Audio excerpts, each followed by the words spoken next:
দেখো এখানে কিন্তু আমার কাঁঠালের বীজগুলো ভাজা হয়ে গেছে। এবার এগুলোকে নামিয়ে নেবো।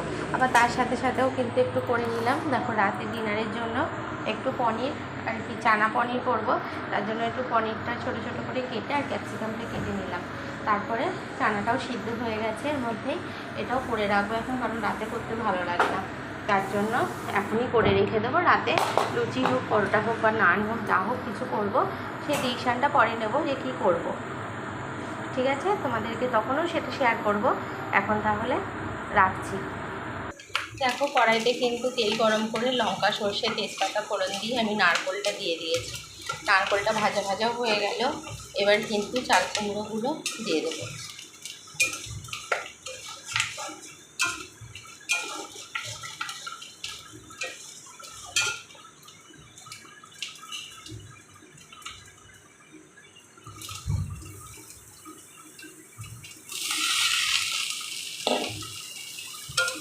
তারপরে লবণ হলুদ দেবো, দিয়ে একটু ভাজা মশলা দিয়ে মিষ্টি দিয়ে নামিয়ে দেবো।